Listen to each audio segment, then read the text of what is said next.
No todos los que hablan sobre el fin están preparados para él. Y peor, muchos están siendo engañados dentro de la propia iglesia. Pablo no escribió a los tesalonicenses solo para consolarlos. Los advirtió con seriedad sobre una amenaza real, profética e inevitable.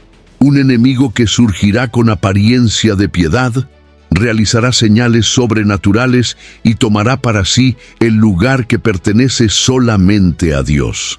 La mayor parte del mundo lo seguirá, y una multitud de creyentes, distraída y mal enseñada, se rendirá al engaño, pensando que está sirviendo al Señor.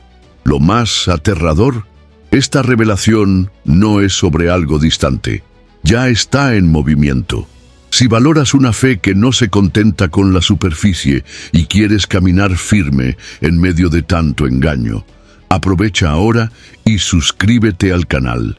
Aquí la verdad es tratada con la seriedad que merece.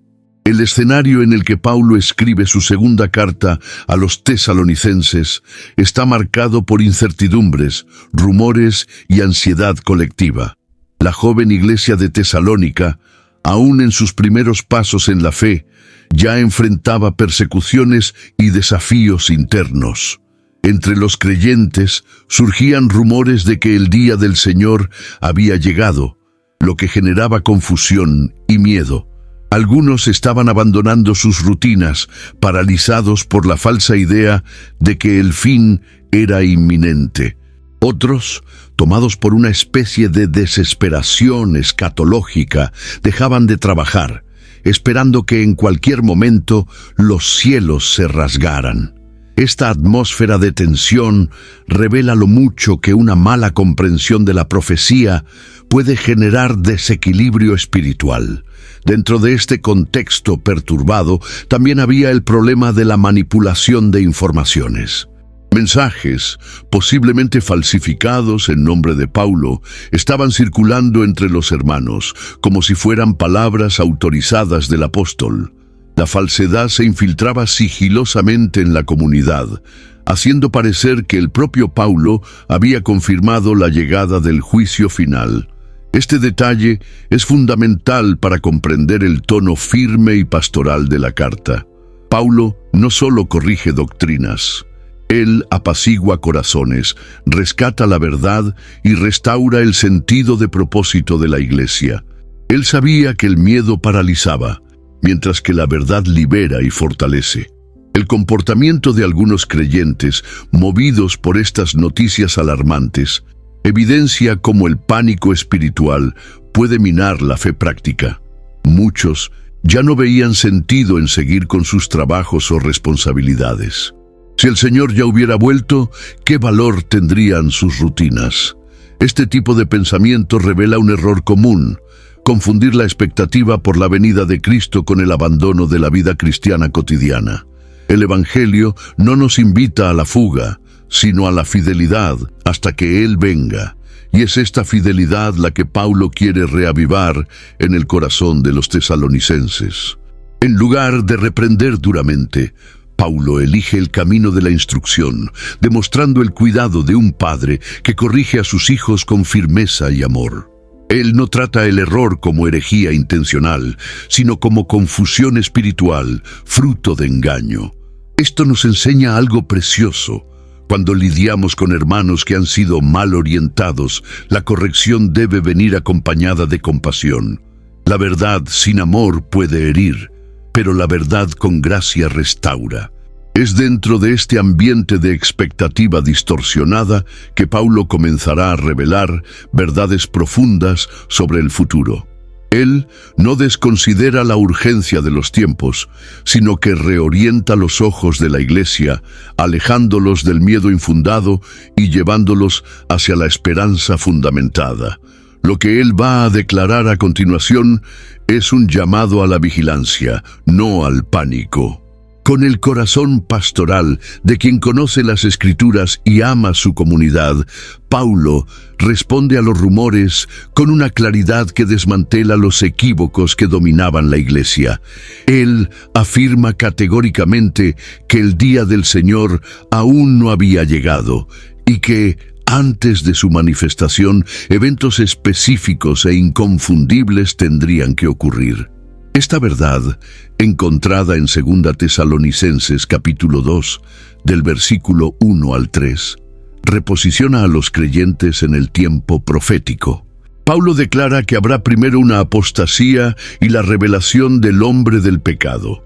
En otras palabras, el reloj escatológico de Dios no avanza de forma aleatoria. Hay un orden establecido y señales innegociables. Esta explicación trae a la luz un principio importante. La profecía bíblica nunca es vaga o mística. Ella es, al mismo tiempo, espiritual y lógica. Al establecer criterios objetivos para la venida del Señor, Pablo protege a la Iglesia contra el misticismo que transforma la fe en superstición. Él está diciendo, en esencia, que no debemos ser arrastrados por cualquier viento de doctrina que prometa una vuelta secreta o que contradiga las palabras del propio Cristo, registradas en Mateo capítulo 24. Las señales de la venida son públicas, globales e inconfundibles. Nada de lo que Pablo enseña aquí es subjetivo. Además, al usar expresiones como «no os engañe nadie de ninguna manera», Pablo deja evidente que el engaño será una de las principales armas en los últimos días. La tentativa de anticipar los tiempos o espiritualizar los eventos antes de la hora es, en verdad, una distracción peligrosa. Pablo está llamando la atención de la Iglesia para que sus ojos estén firmes en la verdad revelada y no en la histeria profética. Cada generación necesita entender que la espera del Señor no es una inactividad, sino un posicionamiento de vigilancia y santidad. La madurez espiritual que Pablo propone no está en intentar adivinar fechas o identificar figuras escondidas, sino en reconocer los signos establecidos por Dios. Él no está ofreciendo una teoría conspirativa, sino un mapa espiritual. El apóstol nos invita a observar, discernir y permanecer firmes. Es como si dijera, no se dejen llevar por las emociones del momento, observen los hitos del plan divino. Con esto, Pablo no solo combate el error, sino que restaura la esperanza. La promesa de la venida de Cristo no debe causar miedo, sino perseverancia. Si hay señales que cumplir, hay tiempo para arrepentimiento, tiempo para el fortalecimiento de la fe, tiempo para trabajar con celo y esperar con expectativa santa. Es esta conciencia la que Él quiere despertar en sus lectores. Pocos títulos bíblicos cargan tanto peso y misterio como este, el Hijo de la Perdición. La expresión utilizada por Pablo en 2 Tesalonicenses, capítulo 2, versículo 3, apunta a una figura cuya naturaleza es totalmente opuesta a Cristo. Él es descrito como aquel que se opone, que se levanta contra todo lo que se llama Dios, y que se sienta como Dios, queriendo parecer divino. Esta descripción, cargada de simbolismo y terror, ha generado debates a lo largo de los siglos. ¿Sería él un individuo literal, un líder mundial, o representaría un sistema maligno que se encarna en diferentes formas a lo largo de la historia? La elección del término «hijo de la perdición» no es accidental. La misma expresión fue utilizada por Jesús en Juan capítulo 17, versículo 12, al referirse a Judas Iscariote. Ambos son traidores, figuras que operan desde dentro para destruir lo que es santo. Esta asociación lanza luz sobre la identidad de este personaje. Él no será alguien venido de fuera, sino alguien que se presentará como aliado de la fe hasta que revele su verdadera cara. El Hijo de la Perdición es, antes que nada, un engaño disfrazado de verdad. Su mayor arma será la imitación de lo sagrado. Históricamente, teólogos han interpretado esta figura de diferentes maneras. Algunos apuntan a un líder político mundial que se levantará en los últimos días, unificando naciones bajo un gobierno anticristiano. Otros ven en él un sistema religioso corrompido que usurpa la adoración y desvía la devoción hacia sí. Hay aún quienes consideran que ambas visiones se complementan. El hombre del pecado será tanto un individuo como la encarnación de un sistema maligno que crece en influencia hasta alcanzar su plenitud. Lo más importante, sin embargo, es comprender su papel, exaltarse en lugar de Dios, tratando de asumir el trono del Creador en el corazón de las personas. Este tipo de exaltación ya puede ser percibido en muchos contextos actuales. El culto a la personalidad, la relativización de la verdad, la sustitución de la adoración a Dios por la idolatría del yo. Todo esto son expresiones de una cultura que prepara el terreno para el surgimiento de alguien que se presentará como solución para el caos mundial. No será difícil aceptarlo, pues él vendrá con discursos seductores, promesas de paz y autoridad incontestable.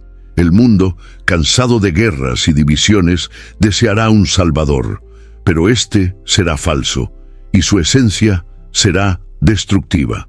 La alerta de Pablo no es para estimular curiosidad mórbida, sino para despertar discernimiento. Antes de que el inicuo sea revelado, ya es posible percibir su influencia infiltrándose en las estructuras sociales, culturales e incluso religiosas. La pregunta que queda es, ¿nuestros corazones estarían listos para resistir el encanto del engaño, caso él surgiera hoy? Antes de seguir, dime algo en los comentarios. En tu opinión, ¿el hijo de la perdición será un líder real o un sistema disfrazado de religiosidad? Quiero mucho saber cómo interpretas este trecho. Compártelo ahí abajo, pues este debate es más actual de lo que parece. Antes de la revelación del hijo de la perdición, Pablo declara que vendrá la apostasía, una rebelión contra la verdad, una deserción espiritual en masa. Este desvío, mencionado en 2 Tesalonicenses capítulo 2, versículo 3, no será superficial. Se trata de un movimiento profundo, silencioso y progresivo, en el que muchos abandonarán no solo los valores de la fe, sino el propio compromiso con Dios. El término utilizado por Pablo lleva la idea de una separación intencional, una ruptura consciente con la verdad recibida. Lo más alarmante es que esta apostasía no viene de fuera, sino que surge dentro de la propia comunidad de fe. La sutileza del proceso es una de las marcas más peligrosas de esta rebelión. No se presenta al principio como rechazo abierto. Por el contrario, se disfraza de actualización, progreso y modernidad. Las escrituras se reinterpretan bajo el prisma del relativismo. Los fundamentos de la doctrina se diluyen en discursos agradables y las convicciones de la fe ceden lugar a opiniones personales. El amor por la verdad es cambiado por la búsqueda de aceptación. En nombre de la inclusión, el pecado deja de ser confrontado. En nombre de la relevancia, el evangelio es desfigurado.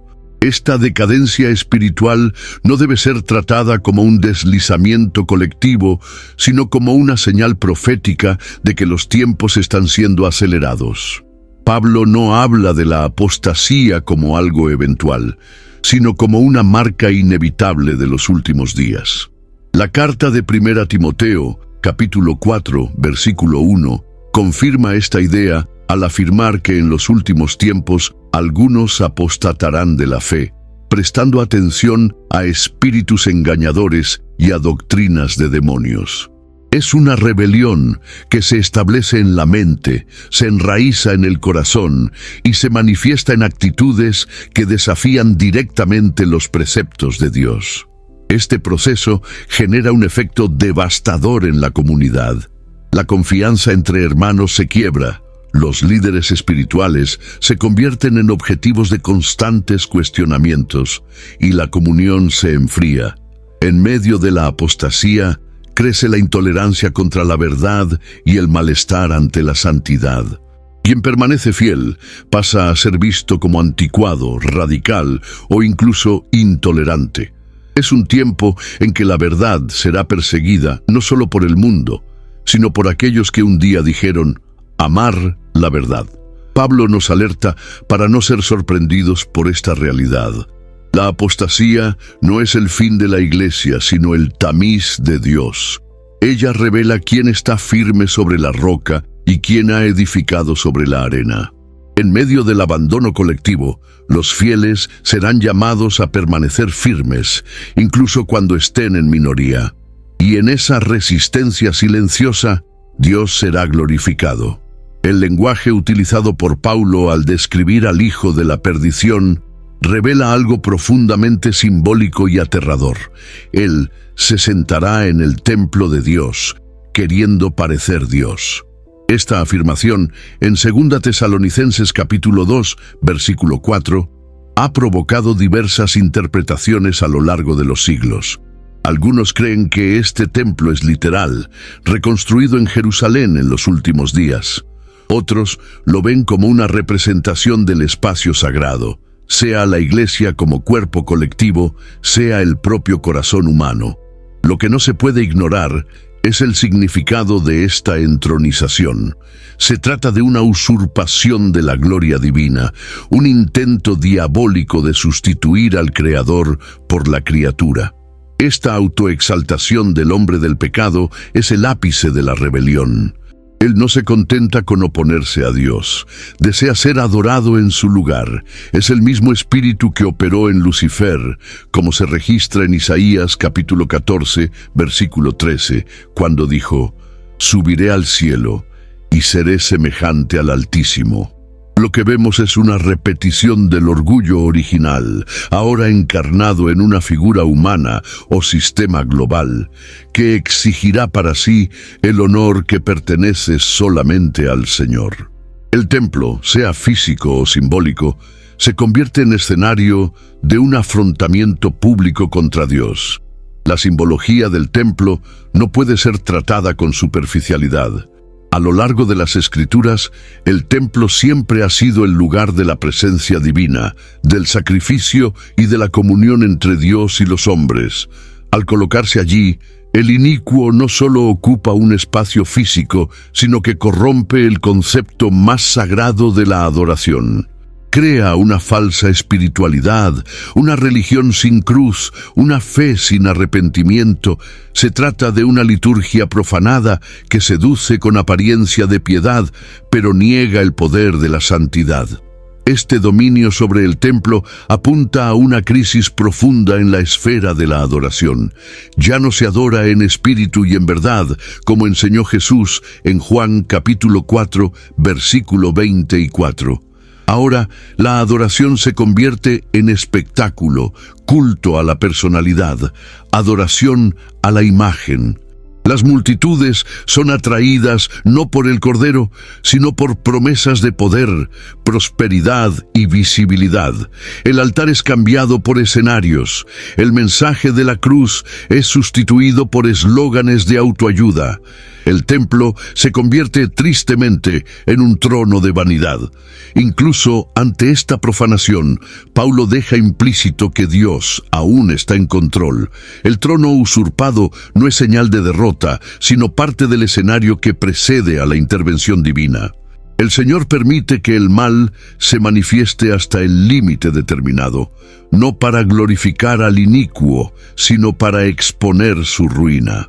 Y cuando el verdadero Rey se manifieste, no habrá trono que permanezca ante su gloria. El avance del hijo de la perdición no se da solo por palabras o ideologías. Vendrá acompañado de señales y maravillas engañosas, como afirma Pablo en 2 Tesalonicenses capítulo 2, versículo 9. El apóstol describe una actuación del mal con apariencia de espiritualidad, una operación satánica que imita lo sobrenatural de Dios, pero cuya fuente es la mentira. Estos prodigios serán tan convincentes que, si fuera posible, engañarían incluso a los elegidos. El problema no está en el poder de las señales, sino en su origen corrupto. Esta actuación del engaño revela el hambre espiritual que existirá en los últimos tiempos. El ser humano, sediento de experiencias, correrá tras lo extraordinario sin examinar su veracidad. El discernimiento será dejado de lado en nombre de la emoción. El hijo de la perdición sabrá explorar este vacío. Ofrecerá curas, revelaciones y experiencias intensas, todo con apariencia de piedad. Pero detrás de estos milagros está la seducción del error, la manipulación de la fe, la idolatría de lo sensacional. La espiritualidad se convierte en una performance. No es por casualidad que Jesús advirtió en Mateo capítulo 24, versículo 24, que falsos cristos y falsos profetas harían grandes señales y maravillas. La intención no será solo desviar de la fe, sino capturar el corazón de las personas a través del deslumbramiento. Esta seducción ocurre cuando los ojos dejan de buscar el carácter de Cristo y se vuelven hacia el espectáculo religioso. El milagro, que debería glorificar a Dios, se convierte en un fin en sí mismo.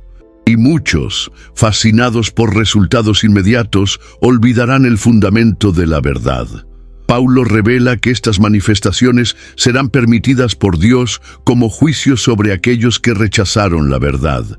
No se trata de una injusticia divina, sino de un principio espiritual. Quien rechaza la luz inevitablemente será dominado por las tinieblas. El engaño no proviene solo por ausencia de conocimiento, sino por desprecio intencional a la verdad. Aquellos que no amaron la verdad serán entregados a una operación de error, no para ser castigados arbitrariamente, sino porque desearon más el espectáculo que la santidad. En medio de este escenario sombrío, la única protección real será el amor a la verdad.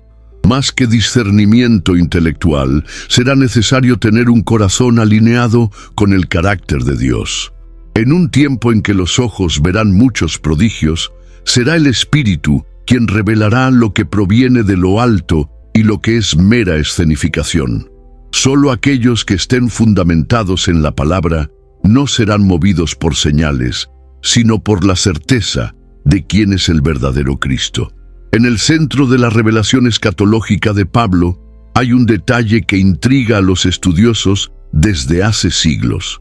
Algo, o alguien, está deteniendo el pleno avance del Hijo de la perdición.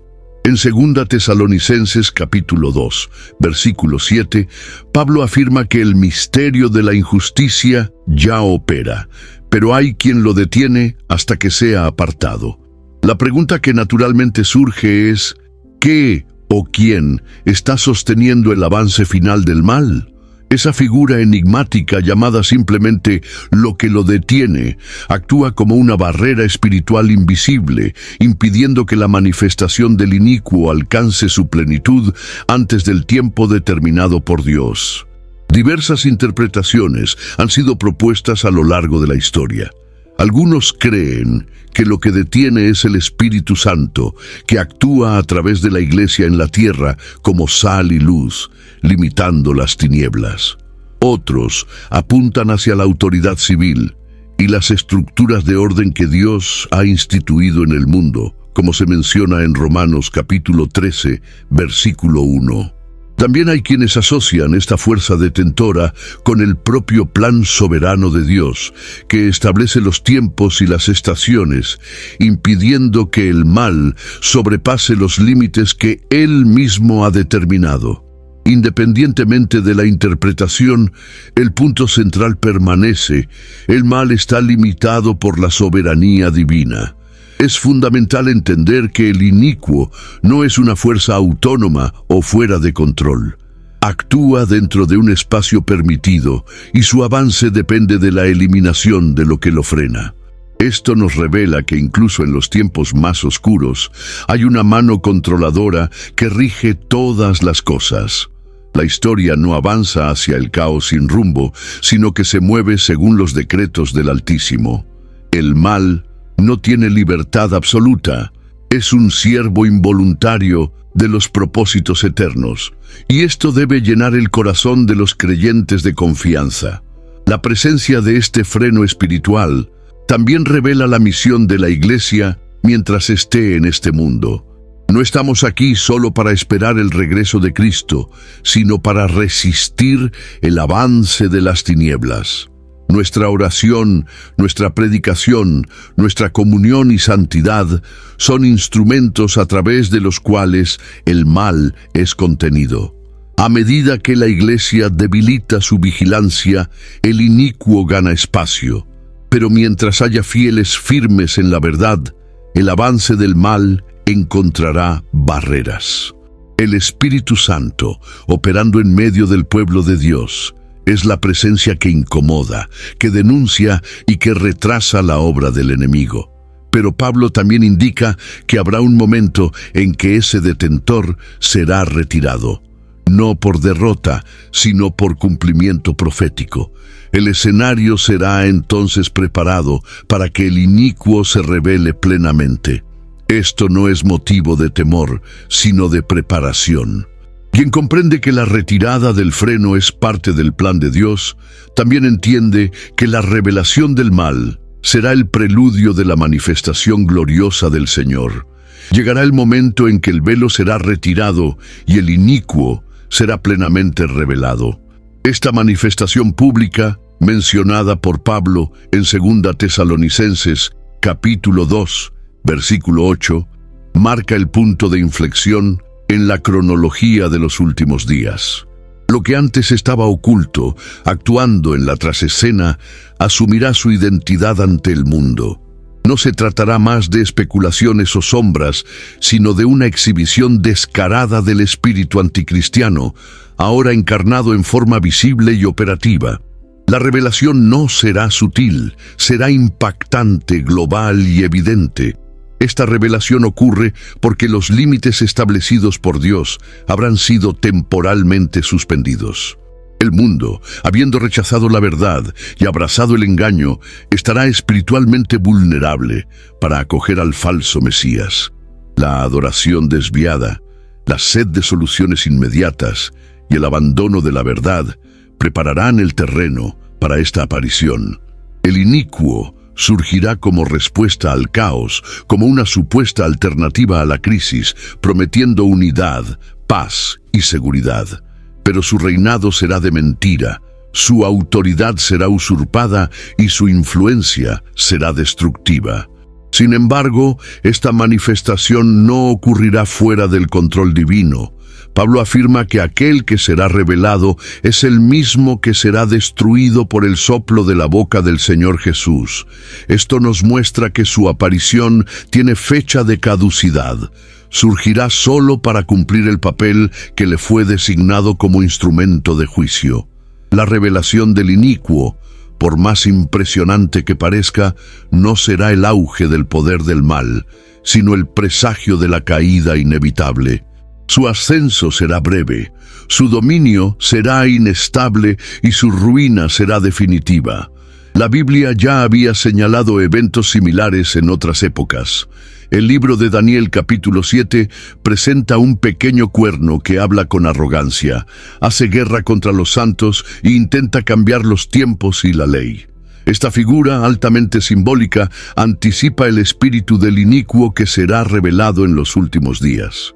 Ya en Apocalipsis capítulo 13 encontramos la bestia que recibe poder, trono y autoridad y cautiva al mundo con sus hechos. Estos paralelismos refuerzan que la revelación del hombre del pecado será el cumplimiento final de un patrón repetido en la historia, el intento de sustituir a Dios por la criatura. Este tiempo exigirá un discernimiento agudo de los fieles. No será suficiente tener conocimiento bíblico, será necesario tener intimidad con el Espíritu Santo, ya que el engaño será sofisticado. El mundo celebrará esta figura mientras los santos lo resistirán. El precio de la fidelidad será alto, pero la recompensa será eterna. La revelación del inicuo será el último gran acto antes de que la gloria de Cristo ilumine toda la tierra. Aunque Pablo anuncie con seriedad la revelación del inicuo, él no cierra esta parte de la carta con tono de derrota, sino con una proclamación gloriosa. El Señor Jesús lo destruirá con el aliento de su boca y lo aniquilará con el esplendor de su venida. Esta verdad, escrita en 2 Tesalonicenses capítulo 2, versículo 8, es una de las declaraciones más poderosas de la escatología cristiana. El mal tendrá su breve hora de gloria, pero su caída será inevitable. Cristo no necesitará ejércitos o estrategias humanas. Bastará su palabra y su presencia para vencer. El aliento de la boca simboliza el poder absoluto de la palabra de Dios. No será una batalla de fuerzas equilibradas, sino una declaración de autoridad. El mismo Cristo que calmó el mar con un mandato y resucitó muertos con una frase, ahora derrotará al hombre del pecado con una única manifestación. La espada que sale de su boca, como se describe en Apocalipsis capítulo 19, versículo 15, es su palabra invencible. Esto revela que el mal jamás ha estado en pie de igualdad con Dios. El diablo es fuerte solo ante quienes están fuera de la verdad. Ante Cristo, Él es impotente. El esplendor de la venida de Jesús será luz que consume las tinieblas. La palabra griega usada por Pablo para manifestación es epifaneia, que también aparece en la carta a Tito capítulo 2, versículo 13, refiriéndose a la bendita esperanza de la Iglesia. No será un retorno discreto, sino una explosión de gloria visible a todos. El inicuo, que se creía poderoso, será aniquilado ante la gloria de Cristo. Su trono se desintegrará, sus palabras cesarán, y su imagen será destruida. La venida de Jesús es, al mismo tiempo, juicio para los impíos y triunfo para los santos. Esta escena refuerza una lección vital. La victoria final no depende de la resistencia humana, sino de la intervención del Cordero. La Iglesia puede hasta enfrentar el peso del engaño, la presión de la persecución y la angustia del abandono, pero su esperanza está en el retorno del Rey, y Él vendrá con poder, justicia y majestad. La promesa de la victoria debe alimentar la fe de los fieles en medio de la creciente oscuridad. El mal puede crecer, pero su derrota ya está decretada. Este aliento final también nos llama a la vigilancia. No podemos distraernos ni desanimarnos. Debemos vivir como soldados que conocen el fin de la guerra. El mundo verá la manifestación del inicuo, pero también contemplará el retorno del Santo.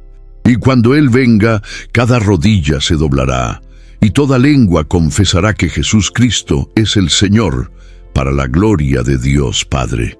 En medio de las revelaciones escatológicas, Pablo hace una afirmación que a primera vista puede parecer desconcertante. Dios enviará la operación del error para que crean en la mentira. Esta declaración, encontrada en 2 Tesalonicenses capítulo 2, versículo 11, revela una dimensión del juicio divino muchas veces ignorada. El juicio no vendrá solo en el futuro, ya se manifiesta en el presente, en forma de ceguera espiritual. Cuando los hombres rechazan deliberadamente la verdad, Dios permite que sean entregados al propio engaño que eligieron seguir. Este principio aparece también en Romanos capítulo 1, versículo 24, donde Pablo afirma que Dios los entregó a las concupiscencias de su propio corazón. No se trata de un Dios que engaña, sino de un Dios que respeta las elecciones humanas hasta el punto de permitir que los corazones obstinados se hundan en las consecuencias de lo que desearon. La operación del error es de hecho el espejo del desprecio por la verdad. Aquellos que se burlaron de la luz acaban siendo tragados por las tinieblas. Lo que parecía libertad se transforma en esclavitud, y lo que parecía sabiduría se revela locura. Este tipo de ceguera espiritual es más peligroso que la ignorancia. porque no es fruto de la falta de información, sino del rechazo consciente de la revelación. Muchos oyeron la verdad, fueron tocados por ella, pero la abandonaron en nombre de deseos personales, ideologías o conveniencias. El corazón se endurece y la mente comienza a llamar al mal bien y al bien mal, como se advierte en Isaías capítulo 5, versículo 20. Es en este ambiente que el engaño prospera, no porque el enemigo sea fuerte, sino porque el amor a la verdad ha sido rechazado. La operación del error también sirve como purificación del campo espiritual. Separa a aquellos que sirven a Dios por conveniencia de aquellos que lo siguen por convicción. Ante el avance del engaño, ya no hay más espacio para la neutralidad. El mundo estará dividido entre los que creen en la mentira y los que permanecen firmes en la verdad. Este proceso, doloroso a primera vista, en realidad prepara la venida del justo juez, que retribuirá a cada uno según sus obras. Esta dura realidad debe despertarnos a un clamor continuo, que nuestro corazón jamás se acostumbre a la verdad hasta el punto de despreciarla. El mayor antídoto contra la operación del error es el amor por la palabra. Solo permanecerán en pie aquellos que se deleitan en las Escrituras, que guardan en el corazón los mandamientos del Señor y que no negocian su fe en tiempos de confusión espiritual. Pablo va más allá del análisis teológico del engaño y revela la raíz del problema. No acogieron el amor a la verdad para ser salvos, conforme registrado en 2 Tesalonicenses capítulo 2, versículo 10. El texto no dice que no conocieron la verdad, sino que no la amaron. Esta distinción es crucial. Amar la verdad es más que aceptarla intelectualmente, es tenerla como tesoro, como luz para los pasos, como fundamento de la vida. Cuando el amor por la verdad se enfría, el corazón se vuelve vulnerable al error más refinado. El destino de aquellos que rechazan este amor es trágico. Al intercambiar la verdad por mentiras, el alma se expone a un camino de perdición progresiva. El engaño no entra como una avalancha, sino como una sutil infiltración. Primero se relativizan los principios, luego se cuestiona la autoridad de las Escrituras, después se sustituyen las verdades eternas por interpretaciones convenientes. El resultado es una separación casi imperceptible de Dios, hasta que se convierta en irreversible. El corazón, que antes ardía por las Escrituras, ahora se aburre ante la verdad. Este patrón es visible en diversos momentos de la historia bíblica. Un ejemplo claro está en 2 Crónicas capítulo 36, versículo 16, cuando el pueblo se burló de los profetas y despreció la palabra del Señor hasta que no hubo remedio alguno. La constante rechazo a la verdad genera un punto sin retorno, y esta es una de las razones por las cuales Pablo habla con tanta urgencia. No se trata solo de una advertencia contra herejías, sino de una alerta sobre el destino final de los que endurecen el corazón ante la revelación divina. Pero es importante recordar que el amor a la verdad no es algo que nace espontáneamente en el corazón humano. Es resultado de la acción del Espíritu Santo y de la respuesta humilde a la palabra. Por eso, nuestra oración debe ser constante. Señor, coloca en mí el amor por tu verdad. Ese amor es el que preserva al creyente en los días malos, el que fortalece en tiempos de persecución, el que da discernimiento cuando todo a su alrededor clama por concesiones y relativismos. El texto de Pablo, lejos de ser solo una exposición escatológica, es un llamado urgente a la fidelidad personal. Cada creyente es desafiado a examinar su propio corazón. ¿La verdad ha sido amada o solo tolerada? ¿Somos del tipo que busca agradar a Dios o moldeamos la fe para agradar a los hombres? La respuesta a estas preguntas define de qué lado estaremos cuando el engaño se intensifique. En contraste con los que rechazan la verdad, Pablo se vuelve con ternura pastoral hacia los fieles, llamándolos hermanos amados por el Señor, conforme registrado en 2 Tesalonicenses capítulo 2, versículo 13.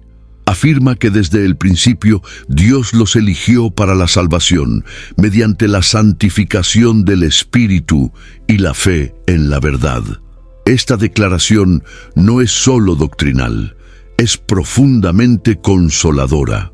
En medio del caos del engaño y la revelación del inicuo, hay un pueblo separado, guardado y sustentado por la gracia divina. La firmeza de los elegidos no está en su propia fuerza, sino en la elección soberana de Dios y en la obra continua del Espíritu Santo. La santificación no es un evento puntual, sino un proceso constante de purificación, llevado a cabo por Dios en asociación con la obediencia del creyente. La fe en la verdad es el hilo que los mantiene conectados al cielo, aun cuando el mundo a su alrededor se rinde a la mentira. Esta fidelidad no es resultado de mérito humano, sino de una entrega diaria a la palabra y a la presencia de Dios. El apóstol Pedro expresa un pensamiento similar en 1 Pedro capítulo 1, versículo 5, al afirmar que los fieles son guardados por el poder de Dios mediante la fe. Este guardar no significa ausencia de tribulación, sino protección contra el naufragio espiritual. Los elegidos atraviesan las tormentas, pero no son destruidos por ellas. Enfrentan el engaño, pero no se rinden a él. Su estabilidad proviene de la convicción de que pertenecen al Señor y de que la verdad es más preciada que la propia vida. Pablo los anima a mantener esa firmeza, no como una exigencia pesada, sino como expresión de su propia identidad espiritual. El mundo puede desmoronarse, los poderes de las tinieblas pueden manifestarse, pero aquellos que han sido elegidos y aman la verdad permanecerán inquebrantables, no porque sean superiores, sino porque están fundamentados en la roca. El amor de Dios, manifestado en Cristo, es lo que los sustenta y los preserva hasta el fin. Este fragmento de la carta es como un alivio en medio de la tensión profética. Es un recordatorio de que, a pesar del avance del mal, la última palabra no pertenece a las tinieblas. Hay un remanente fiel que será guardado, y para estos, Pablo reserva palabras de aliento, como quien toma la mano de sus hijos y dice: permanezcan firmes, ustedes han sido elegidos para vencer. En medio de la avalancha de errores, herejías y distorsiones doctrinales que se propagarían en los últimos días, Pablo presenta un antídoto seguro y eficaz: aferrarse a la tradición apostólica. En 2 Tesalonicenses capítulo 2, versículo 15, él exhorta a los creyentes a mantenerse firmes y a guardar las tradiciones que recibieron, tanto por palabra como por epístola. Esta recomendación no se refiere a costumbres culturales o ritos externos, sino a la doctrina pura, a la enseñanza sólida transmitida por los apóstoles directamente de la parte de Cristo. En tiempos de confusión espiritual, la fidelidad a aquello que fue enseñado desde el principio es el cimiento que mantiene a los fieles en pie. Esta tradición no es estática ni está prisionera del pasado, es viva, eficaz y espiritual. Es la transmisión fiel del Evangelio, de la ética del reino y de la verdad sobre Cristo. Pablo no incentiva a los creyentes a ser guardianes de tradiciones humanas, sino a preservar el legado sagrado que recibió revelación divina. Él sabía que con el tiempo surgirían falsos maestros, como ya había alertado en Hechos capítulo 20, versículo 29, sobre lobos feroces que se infiltrarían en el rebaño. La única forma de resistir sería permanecer en la doctrina original, aquella que genera vida, edifica y conduce a la madurez espiritual. En los días de hoy, este consejo sigue siendo absolutamente relevante. La era digital ha proporcionado acceso a todo tipo de discurso. muchos de los cuales están enmascarados de espiritualidad. La exposición a voces variadas, no siempre confiables, ha confundido a muchos creyentes sinceros. Discurso inflamado, enseñanzas emocionales, teologías moldeadas por intereses personales, todo esto ha sustituido, en muchos lugares, la simplicidad de la verdad bíblica. Cuando la tradición apostólica es descuidada, se abre espacio para la relativización de la verdad y para la contaminación del Evangelio. La tradición que Pablo menciona no es un yugo, sino un escudo. Ella protege contra vientos de doctrina, ofrece criterios de discernimiento y preserva la identidad de la Iglesia. El creyente que se ancla en este legado no se mueve por las modas espirituales ni se impresiona con novedades teológicas. Él evalúa todo a la luz de la Escritura y solo guarda lo que es bueno, como orienta 1 Tesalonicenses capítulo 5, versículo 21. Su compromiso no está con lo que es popular, sino con lo que es verdadero. Mantenerse firme en las tradiciones apostólicas es, por tanto, un acto de fidelidad al propio Cristo. Al fin y al cabo, fueron los apóstoles que, inspirados por el Espíritu Santo, registraron y preservaron la doctrina del reino. Honrar este legado es honrar la voz del Señor. En un mundo donde todo cambia, donde incluso la verdad es cuestionada, la Iglesia encuentra seguridad en aquello que ha sido revelado inmutablemente por Dios desde el principio. Después de describir un escenario denso y sombrío sobre el fin de los tiempos, Pablo interrumpe la tensión escatológica con palabras cargadas de esperanza y consuelo. Él ora para que el propio Señor Jesucristo y Dios, nuestro Padre, consuelen los corazones de los creyentes y los fortalezcan en toda buena obra y palabra. Esta oración aparece en 2 Tesalonicenses capítulo 2, versículo 17, como un puente entre la revelación del juicio y la certeza del cuidado divino. En otras palabras, por más oscuro que el tiempo se vuelva, hay consuelo para quienes pertenecen al Señor. Este consuelo no es genérico, emocional o solo motivacional. Se trata de una acción directa del cielo sobre el corazón humano. Dios no solo observa a los fieles en los últimos días, Él se mueve hacia ellos con ternura, como un padre que protege a sus hijos en medio de la tormenta. Jesús, que conoce las aflicciones del mundo, es también aquel que prometió estar con nosotros todos los días, hasta la consumación de los siglos, como está registrado en Mateo, capítulo 28, versículo 20.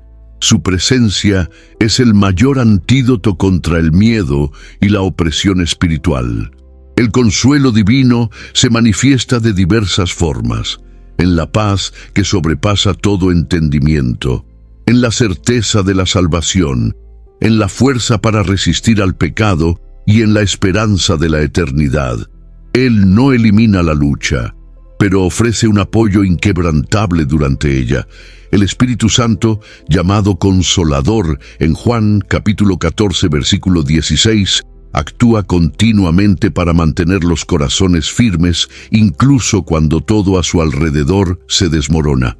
Los que esperan en el Señor no se desmayarán, porque saben que su fuerza no viene de sí mismos, sino de Él.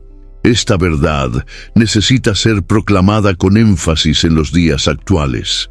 Muchos creyentes han vivido bajo el peso del miedo escatológico, dominados por la ansiedad ante el avance del mal.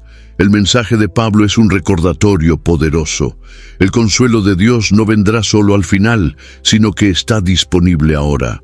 La misma mano que escribió el final de la historia es la que sostiene a los suyos en el presente. Y esa mano jamás pierde el control.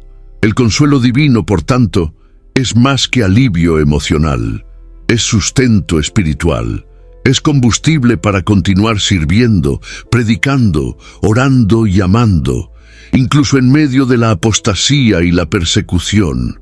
El Dios que nos eligió también es el Dios que nos consuela. Y cuando todo parezca estar cayendo, Él estará presente, diciendo a nuestros corazones: no temas, yo estoy contigo. Después de enseñar, advertir y consolar, Pablo hace lo que todo verdadero líder espiritual debe hacer: ora. En 2 Tesalonicenses capítulo 3, versículos 1 y 2, el apóstol suplica a los hermanos que intercedan por él, para que la palabra del Señor se propague rápidamente y sea glorificada. Pero al mismo tiempo intercede por los creyentes, pidiendo que sean guardados de los hombres malos y perversos. Esta actitud muestra que, en tiempos de batalla espiritual intensa, la oración no es un recurso opcional, sino una necesidad vital. La oración de Pablo no se restringe a pedir liberación. Él ora para que el Señor dirija los corazones de los fieles al amor de Dios y a la constancia de Cristo, como vemos en el versículo 5. Esta constancia es fundamental en tiempos de crisis. En un escenario de confusión doctrinal, persecución y engaño, mantener el corazón estable es un milagro que solo la oración puede operar. Pablo sabía que ninguna exhortación, por más elocuente que fuera, tendría poder real sin el respaldo del Espíritu de Dios. Por eso intercede. Esta práctica encuentra eco en otras partes de las Escrituras. En Colosenses capítulo 1, versículo 11, el apóstol ora para que los hermanos sean fortalecidos en todo poder, según la fuerza de la gloria de Dios, en toda perseverancia y longanimidad. La oración apostólica siempre está orientada a la resistencia, crecimiento espiritual y fidelidad. No es una oración egoísta, sino un clamor por la preservación de la Iglesia ante las embestidas del mal. Genera resistencia interior, discernimiento espiritual y valor para enfrentar tiempos difíciles. En los días actuales, esta oración se vuelve aún más urgente. La Iglesia está rodeada de distracciones, herejías y presiones que intentan desviar el foco de la verdad. Sin oración, incluso los más firmes tropiezan. La constancia en Cristo es como un pilar invisible que sostiene al creyente en medio de la tormenta. Y ese pilar se sostiene por la intercesión. Pastores, líderes y hermanos necesitan recuperar la práctica de la oración mutua, pues la guerra que libramos es invisible, pero real. La oración de Pablo es un recordatorio práctico y poderoso. En tiempos escatológicos, doctrina sólida e intercesión fervorosa van de la mano. Quien conoce la verdad debe orar por quien la vive. Quien tiene la palabra debe clamarla al cielo. Y quien está en la batalla necesita saber que hay rodillas dobladas sosteniendo sus pasos. Así avanza el pueblo de Dios, con la espada de la verdad en la mano y con el corazón firme en el altar de la intercesión.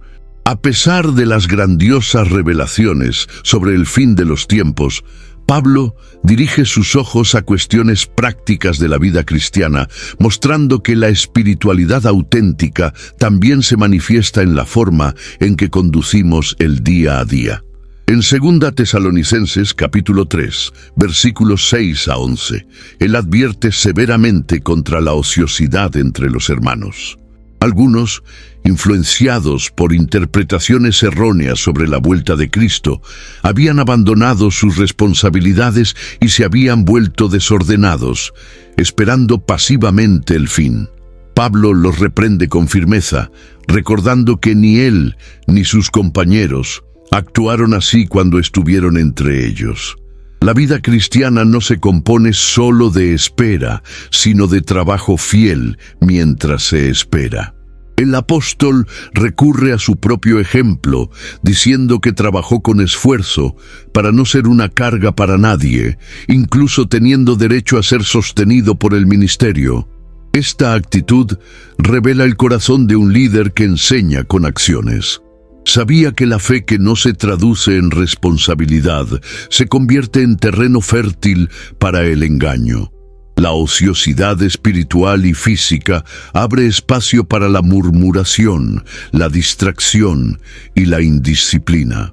elementos que comprometen la salud del cuerpo de Cristo. Este mismo principio aparece en Proverbios capítulo 18, versículo 9, donde leemos que el negligente en su obra es hermano del desperdiciador. Pablo no está solo tratando de ética laboral, sino de la importancia de la disciplina personal como parte de la santidad. En un tiempo en que muchos buscan señales sobrenaturales y revelaciones escatológicas, el apóstol rescata la simplicidad del evangelio práctico: trabajar, contribuir, vivir de manera digna y ser ejemplo dentro y fuera de la comunidad.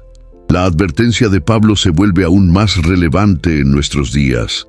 La mentalidad inmediatista, asociada a la expectativa de la vuelta de Cristo, puede llevar a muchos a despreciar los procesos terrenales. Hay quienes dicen: ¿para qué planificar, estudiar o construir si Jesús está volviendo? Pero esta visión distorsionada hiere la propia enseñanza de Jesús, que en Lucas capítulo 19, versículo 13, ordenó: negociad hasta que yo venga. Es decir, permanezcan activos, responsables y productivos, incluso mientras esperan al Rey. Por lo tanto, combatir el desorden y la ociosidad es más que una cuestión de buen comportamiento, es proteger a la iglesia de la contaminación del espíritu apático. La iglesia que trabaja, que sirve, que contribuye y que persevera en su misión diaria es una iglesia preparada para el retorno del Señor. Pablo nos recuerda que esperar por Cristo es una actitud activa, no pasiva. La seriedad de la carta de Pablo a los tesalonicenses alcanza un nuevo nivel cuando él orienta a los hermanos a alejarse de aquellos que viven desordenadamente y no según la tradición recibida. Esta exhortación aparece en 2 Tesalonicenses capítulo 3, versículo 6, y se repite con claridad en el versículo 14. La disciplina espiritual en este contexto no es una actitud de condenación fría, sino de preservación del cuerpo espiritual de la iglesia. Pablo comprende que el pecado no corregido y el comportamiento rebelde tienen el poder de contaminar toda la comunidad. El alejamiento que él propone es disciplinar, no punitivo. No se trata de rechazar a los débiles, sino de advertir a los insubordinados. El objetivo no es la exclusión definitiva, sino la corrección mediante la responsabilidad. El apóstol deja claro en el versículo 15 que incluso al alejarse, los creyentes no deben tratar al desordenado como enemigo, sino advertirlo como hermano. Esto nos muestra que la disciplina cristiana está siempre marcada por el amor, por la esperanza de restauración y por el celo por la pureza de la iglesia. Este principio encuentra una base sólida en Mateo capítulo 18, versículos 15 a 17, cuando el mismo Jesús enseña sobre el proceso de exhortación y corrección dentro de la comunidad. La disciplina, cuando es bien llevada, no aleja a los pecadores arrepentidos, sino que crea un ambiente donde el pecado no es tolerado y la verdad es preservada. En tiempos donde el relativismo amenaza la firmeza de la doctrina, esta práctica se vuelve aún más urgente. Sin embargo, se necesita sabiduría espiritual para distinguir entre los débiles en la fe y los rebeldes contumaces. La iglesia debe ser un hospital para los enfermos espirituales, pero no puede ser rehén de comportamientos que desafían abiertamente los mandamientos del Señor. Cuando el desorden no se confronta, se normaliza. Cuando la mentira no se corrige, se institucionaliza. Y lo que comienza como tolerancia, termina como apostasía. Por lo tanto, el llamado de Pablo es por una iglesia que ama la verdad lo suficiente para proteger sus límites. Una comunidad saludable corrige en amor, advierte con gracia y disciplina con el objetivo de restaurar. La firmeza doctrinal y la pureza espiritual no son lujos de la fe, son fundamentos innegociables para que la iglesia permanezca luz en un mundo cada vez más en tinieblas. La carta de Pablo termina de forma sublime, con una bendición cargada de poder y ternura. Él declara en 2 Tesalonicenses capítulo 3, versículo 16, que el Señor de la paz, Él mismo, les dé paz siempre y de toda manera. Después de abordar temas densos como el surgimiento del inicuo, la apostasía, el juicio y la disciplina, Pablo cierra con una nota de paz, no como ausencia de conflicto, sino como presencia de Dios en medio de la batalla. Esta paz no es circunstancial, es una promesa activa para los que permanecen fieles hasta el fin. La paz que Pablo desea no es generada por estabilidad política, seguridad material o previsibilidad de la vida.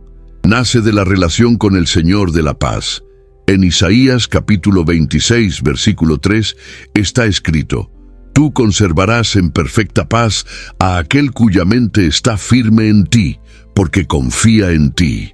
La firmeza espiritual genera estabilidad emocional. Los que tienen los ojos fijos en Cristo, incluso en medio de tempestades escatológicas, encuentran descanso interior. Esta paz se manifiesta en múltiples dimensiones. Consola en medio de la pérdida, fortalece en el momento de la persecución, guía en la confusión y sostiene ante la incertidumbre.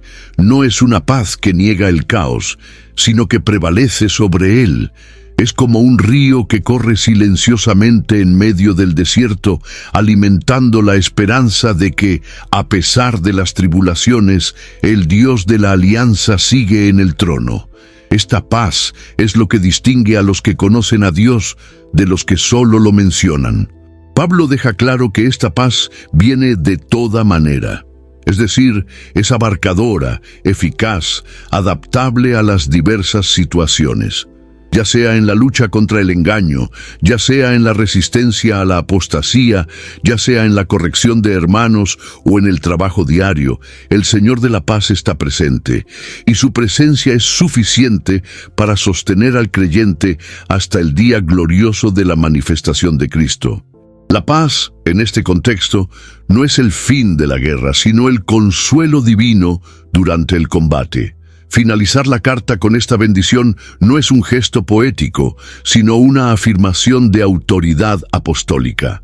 Pablo, que inició la epístola corrigiendo errores, termina reafirmando el cuidado de Dios. El mismo Señor que juzgará a los impíos es el que pacifica a los justos. Y es en esta tensión entre juicio y gracia, entre advertencia y consuelo, donde la verdadera vida cristiana florece. Aquellos que permanecen fieles, que guardan la doctrina, que resisten el engaño y viven con esperanza, recibirán no solo paz, sino al mismo Señor de la paz habitando con ellos. Hay mucha gente viviendo como si nada estuviera por suceder, pero tú sabes lo que está detrás de todo esto. Entonces, deja tu comentario, comparte con quien necesita despertar y, si aún no has sido parte, inscríbete, porque la verdad no puede ser silenciada.